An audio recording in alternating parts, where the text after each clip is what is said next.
बिस्मिल्लाहिर्रहमानिर्रहीम। बुजुर्ग वालों पर जिंदों के अमल पेश होते हैं। समझे आप लोग, तो एंड तक बने रहिए।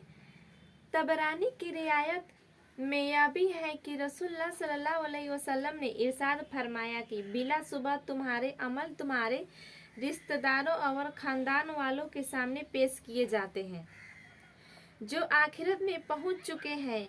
अगर तुम्हारा अमल नेक हो तो वे खुश होते हैं। समझे, अगर तुम्हारा नेक अमल होते हैं तो वो खुश होते हैं। और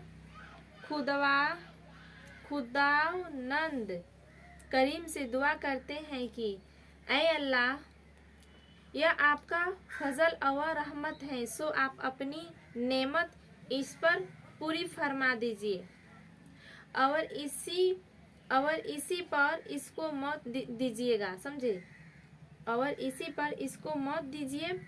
और अगर बुरा अमल उनके सामने पेश होता है तो कहते हैं कि ऐ अल्लाह, इसके दिल में नेकी डाल दे जो तेरी रिजा, खुशी और तेरे कुर्ब की वजह बन जाए।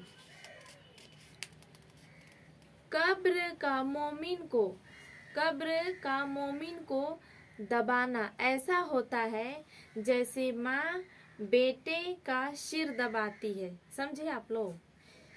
हजरत सईद बिन मुसैइब से रिवायत है कि हजरत आयशा रजी ने हजूर अक़दस से अर्ज किया कि ऐ अल्लाह के रसूल, जब से आपने मुनकिर नकीर की डरावनी आवाज़ और कब्र के भींचने की जिक्र फरमाया है, उससे मुझे किसी चीज़ से तसल्ली नहीं होती और दिल की परेशानी दूर नहीं होती। आप सल्लल्लाहु अलैहि वसल्लम ने इरशाद फरमाया कि ऐ आयशा, मुनकिर नकीर की आवाज़ मोमिनों के कानों में ऐसी होगी जैसे एक सुरीली आवाज़ कानों में भली मालूम होती है। जैसे आँखों में सुरमा लगाने से आँखों का लज्जत महसूस होती है, और मोमिन को कब्र का दबाना ऐसा होता है जैसे किसी के सिर में दर्द हो और उसकी ममता भरी माँ धीरे धीरे अपने बेटे का सिर दबाती है और वह उससे आराम व राहत पाता है। और याद